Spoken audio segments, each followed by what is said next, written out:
Saudações florestais!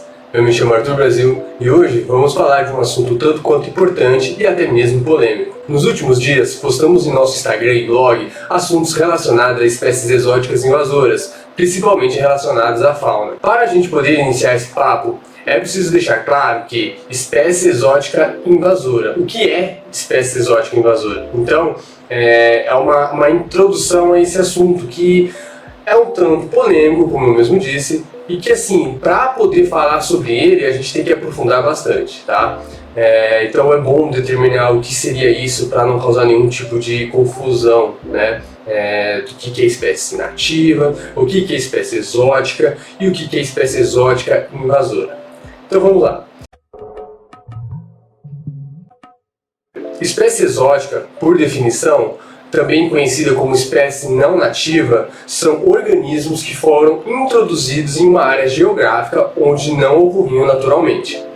Essas introduções podem ocorrer devido às ações humanas, como o transporte de animais, plantas para novas regiões, seja ela intencionalmente para fins econômicos, ornamentais, agrícolas ou até mesmo acidentalmente por comércio e de viagem. Aquelas embarcações que, por exemplo, estão trazendo containers de um país X, sei lá, tá vindo da Índia, né? Então acaba que ali de repente acabou vindo uma semente ou um mosquito, veio na embarcação e desceu aqui no nosso país, Brasil, de repente algum porto, né?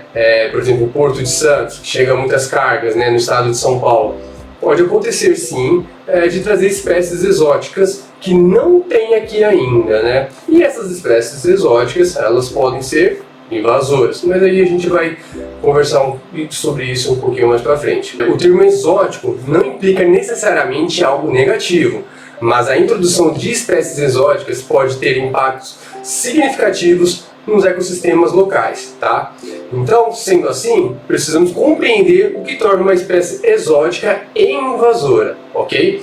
Tá? Espécie exótica. Nem toda espécie exótica é invasora, tá?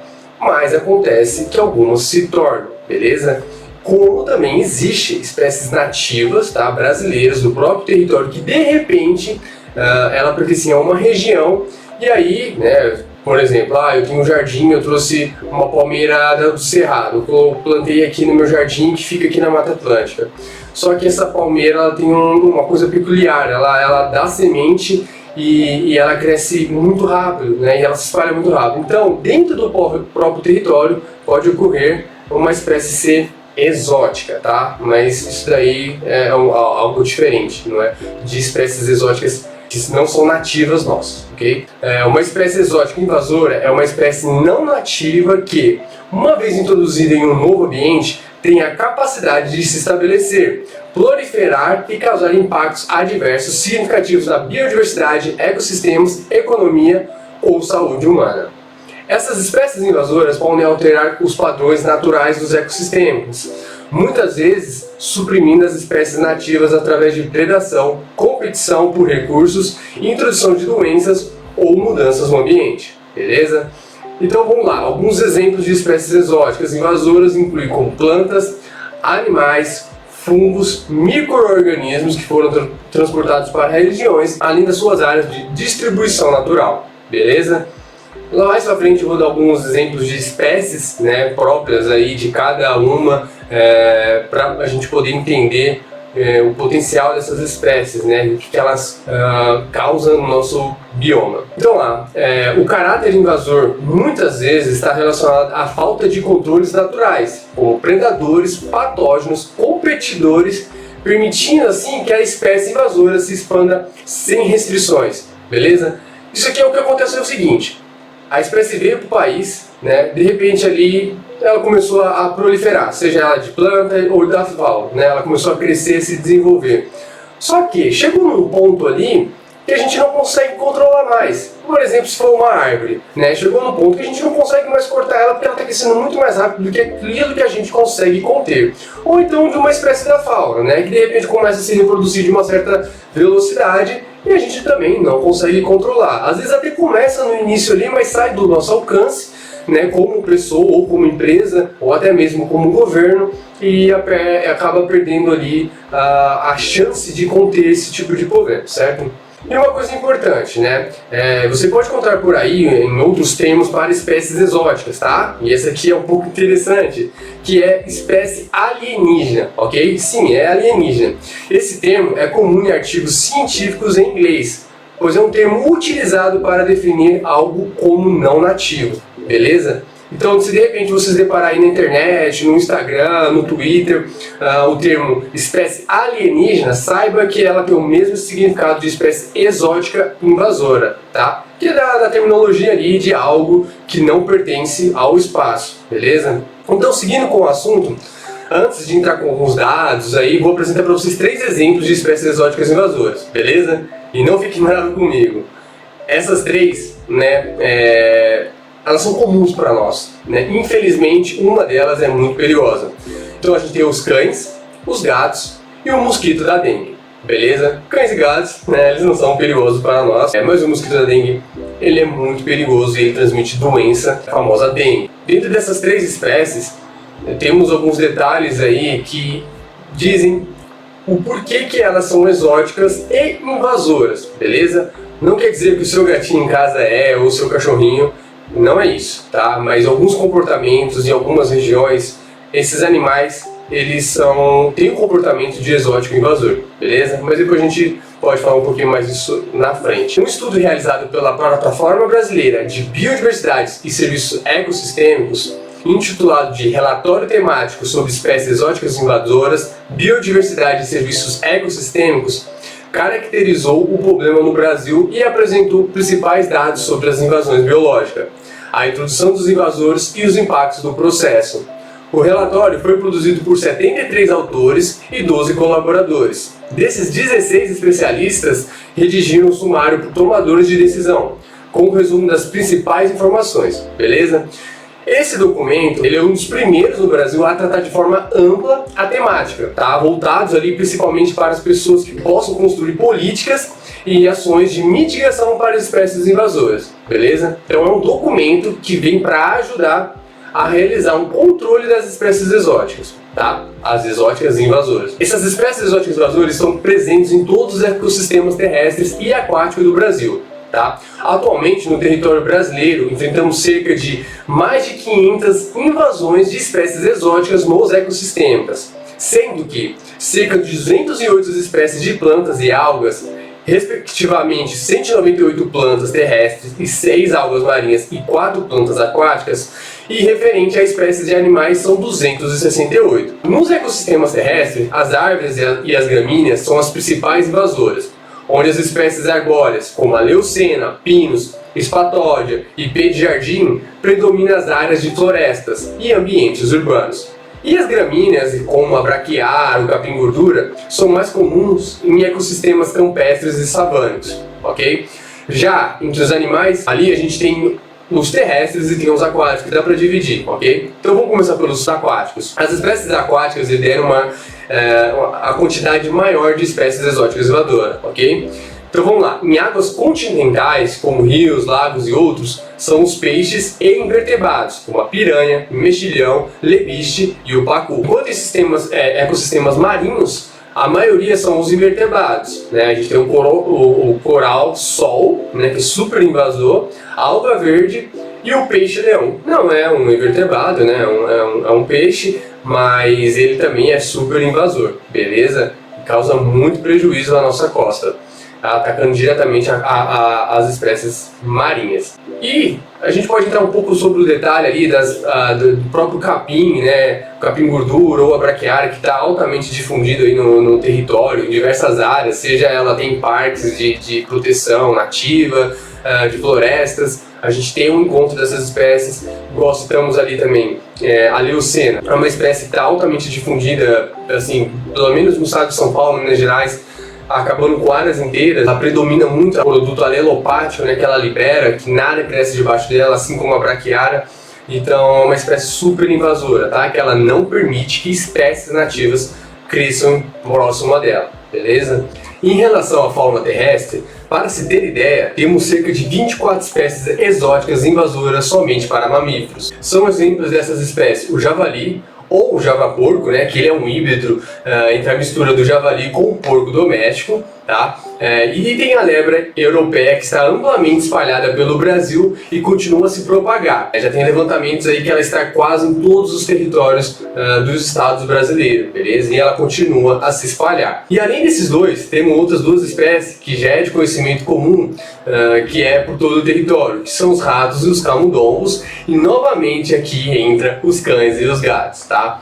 Quando eu digo cães e gatos, não quer dizer que o seu cãozinho ou o seu gatinho ele seja um causador de grandes problemas e tudo. Porém, tá, existe casos, existe relatos que onde já cães, né, em florestas, em matas, morando, caçando, pegando a fauna nativa, né, como alimento e causando um impacto, tá? Isso acontece normalmente em áreas rurais, áreas de propriedades de fazendas, que acaba que esses animais, né, às vezes que não é só um, tem mais de um, dois, três, quatro, cinco, e eles fazem aquela matilha e vão se divertir, beleza? Eles vão caçar. E aí eles acabam pegando alguns animais da nossa fauna nativa.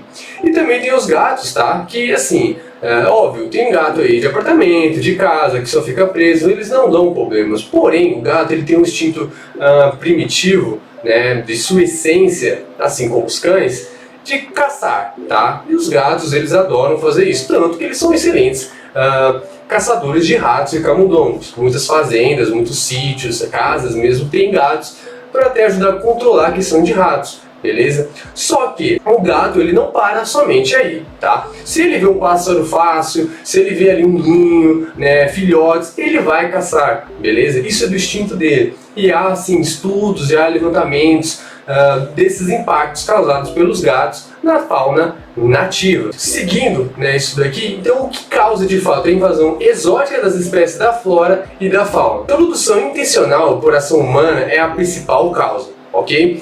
Então, especialmente para plantas exóticas, sendo aproximadamente 50 delas destinadas a fins ornamentais. O que é fins ornamentais? Criação de praças, jardins, parques, tá? Onde se introduz ali plantas que às vezes não há conhecimento. Eu achei essa planta legal, levei para minha casa e plantei ela lá. Beleza, essa planta ela pode se comportar, né, de uma forma legal, não causando problema, como também pode se comportar como uma planta exótica, tá? Invasora, que é quando ela se prolifera, né, de uma quantidade tão grande que você não consegue mais conter.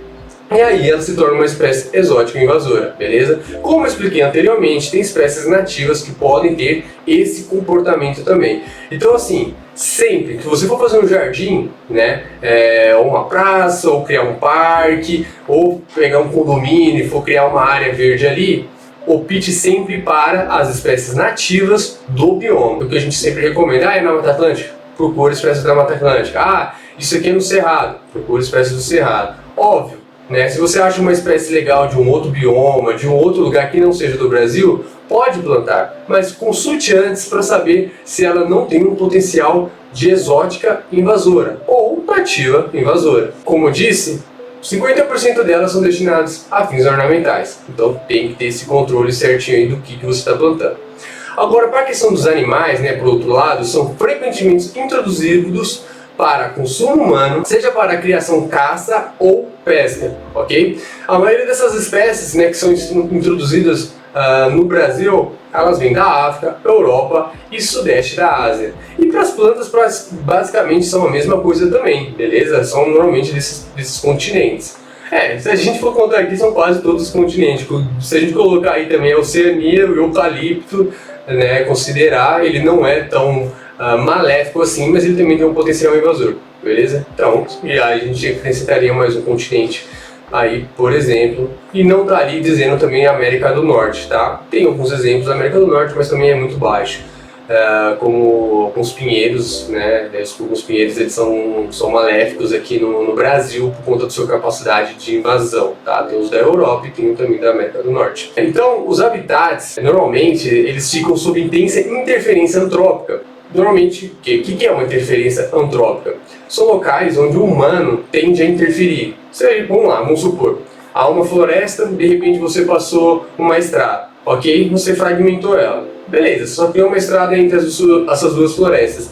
Porém, ali você criou um efeito, né, de borda, que é, você consegue fazer com que mais sol entre naquele fragmento de floresta que antes era fechado e você acabou que entra. Então, nesse momento que você faz isso, você permite algumas características para que animais nativos e não nativos, ou plantas nativas ou não nativas, possam interferir naquele espaço, beleza? Áreas, pra você ter ideia, quando é bem determinada, bem fechada, florestas que são assim de uma certa maturidade, tem mais dificuldade de avançar de espécies invasoras. Porém, quando acontece esse tipo de interferência, pode ocorrer aí um problema, beleza? Que é a introdução de espécies exóticas invasoras. Habitats sob intensa interferência antrópica são mais suscetíveis a invasões biológicas do que áreas conservadas. Regiões urbanas, periurbanas, terras cultivadas, represas e portos são particularmente mais propícios a espécies exóticas, tornando as cidades hotspots importantes para a invasão biológica. Para se ter ideia, cerca de 30% das unidades de conservação do Brasil enfrentam invasões biológicas, sendo a Mata Atlântica a região mais afetada. Talvez a Mata Atlântica sendo mais afetada porque é onde está a maior faixa da população brasileira, né, que é cerca de 70%. O restante aí, Cerrado, Pantanal, Pampa, Amazônia, né, Caatinga, também tem populações. Um estudo recente que avaliou os cenários futuros para as invasões biológicas em todo o planeta concluiu ser possível esperar um aumento de 20 a 30% das invasões biológicas até o fim deste século. As regiões tropicais devem enfrentar os piores cenários, com as maiorias das taxas de invasões considerando a manutenção dos cenários ambientais e socioeconômicos atuais. No Brasil, essa tendência pode ser verificada tanto nos maiores registros nas regiões Sudeste e Sul, quanto na evolução temporal das introduções no bioma. Beleza? Isso é o que?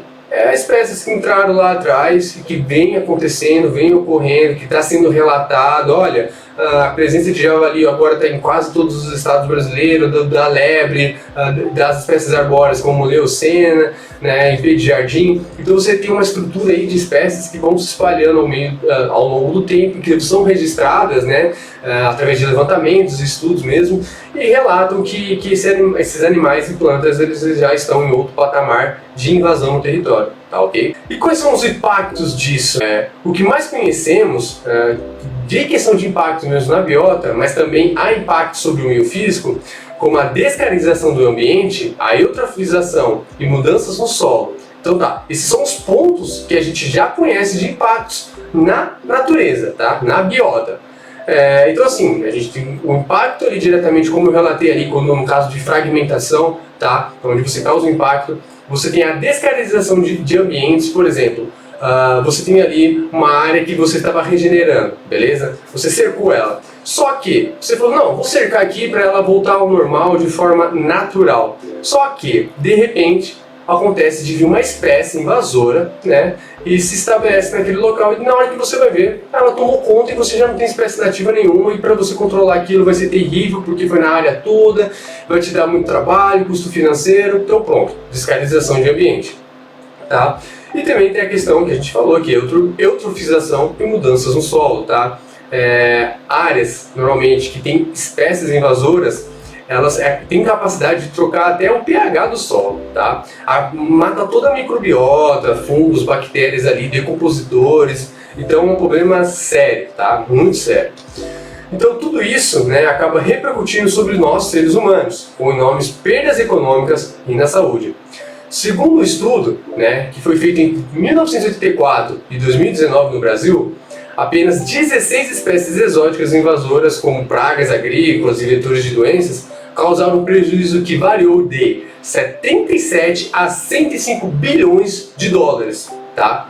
Olha o quanto é isso, beleza? 105 bilhões de dólares, é dinheiro pra caramba. Os impactos são diversos, beleza? São muitos impactos e que o prejuízo, normalmente, ele não é só para o governo ou para a entidade ali privada, são para nós, pessoas físicas também, né? Pessoas que dependem, né, não assim, talvez não do emprego ali, ou por exemplo, eu não sou agricultor, né, isso não me atinge. Não, atinge sim. O prato normalmente que você está comendo na mesa, pode ser que aquele produtor, para produzir, ele teve que controlar ali espécies invasoras para poder levar o alimento até o mercado, tá? Até a distribuição para a população. E aí sim, são enormes gastos. E aí, às vezes, como isso nos impacta, aumentando o custo, o preço dos alimentos, tá? Porque se o cara teve mais prejuízo ali para produzir, isso acarreta no nosso bolso, beleza? Em termos de prejuízo econômico, são enormes os problemas que podem causar. Desde os sistemas produtivos, por exemplo, como o mexilhão dourado, infectando as usinas hidrelétricas, até as espécies de plantas que são usadas de forma ornamental ou na horticultura para alimentação, assim como animais para alimentação que podem impactar outras espécies nativas. Isso vai influenciar nos serviços ecossistêmicos, tá? Então assim, é toda uma cadeia. Como eu acabei de informar, né? Eu não tenho produção agrícola, eu não trabalho com mato, com planta. Pô, mas você consome alguns produtos. E lá na base da produção, se o cara sofreu com aquilo, com alguma invasão de espécie, a gente sente aqui. Por exemplo, eu amo a natureza, eu gosto de preservar, cuidar dos animais. Ok, ótimo. Só que, às vezes, um ato sem, de sendo proposital nosso, pode impactar toda uma cadeia, todo um ecossistema, né? Então, assim, tem casos, por exemplo, que a gente pode estar falando até em outro vídeo, mas vou dar um exemplo prévio aqui, como o sapo cururu foi parar na Austrália e hoje ele é um caos lá, né? Assim como a lebre europeia veio parar aqui no Brasil, hoje ela está sendo um caos. Então, assim, temos que tomar cuidado, temos que ser responsáveis por aquilo que fazemos, tá, ok? Porque isso pode causar um grande problema. O assunto sobre espécies invasoras é longo, né? Ele não é tão simples assim de se resolver. E não dá para simplesmente falar tudo em um único vídeo. Mas assim, é preciso abordar ponto a ponto em forma que o controle das espécies invasoras seja feito de forma integrada em diversas camadas envolvendo o governo e a sociedade, beleza? Senão a gente não vai conseguir conter os problemas que temos hoje de invasão de espécies. Tá? Que é gravemente, tá? É muito, muito grave. Como vocês viram, são bilhões de gastos que temos, né, de prejuízos com espécies invasoras. E ela só tende a aumentar se a gente não controlar, ok? Até o controle, ele também tem um custo, certo? Então, o que a gente pode fazer, né, para estar podendo controlar, né? Vamos tentar controlar essas espécies invasoras. Por onde temos que começar, beleza? Um desses caminhos é a educação ambiental. Ela é muito importante nessa abordagem, pois a falta de conhecimento de população sobre o assunto não ajuda na compreensão efetiva de controle das espécies, beleza? Então assim, infelizmente no Brasil nós temos muitas, mas muitas pessoas que não sabem o que é plantas exóticas invasoras.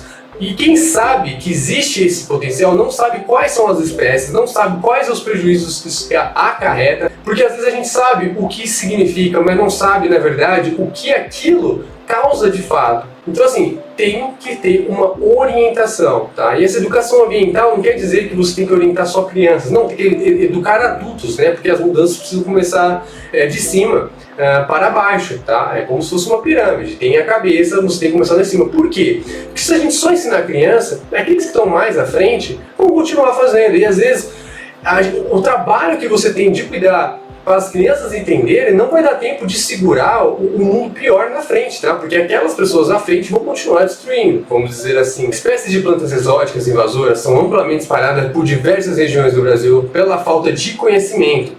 Pois ao comparar uma espécie que você não conhece, né, como a gente relatou aqui, você não sabe qual é o comportamento, ela pode acabar causando impactos sem precedentes.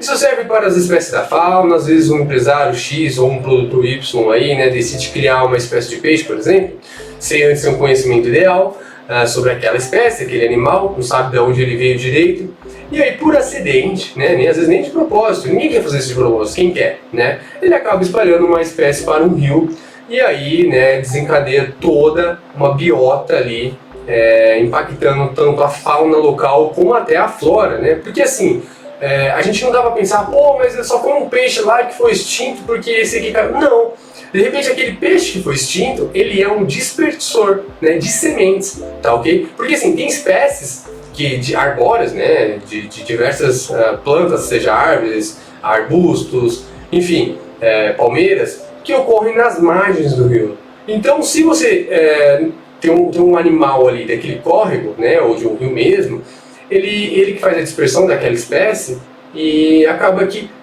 começa a impactar toda a flora, tá? Porque tem peixe que vai consumir lá o frutinho, depois, né, vai fazer a defecar lá na frente do rio, lá para frente, então ele vai levar aquela semente, tá? Então assim, a partir do momento que você impacta uma espécie, você pode estar impactando todo um ecossistema, beleza? Um grande problema que temos ainda é as formas de controle. Como disse agora há pouco, a educação da população sobre os problemas com espécies de plantas e animais que não conhecemos é um grande passo na realização de controle das espécies.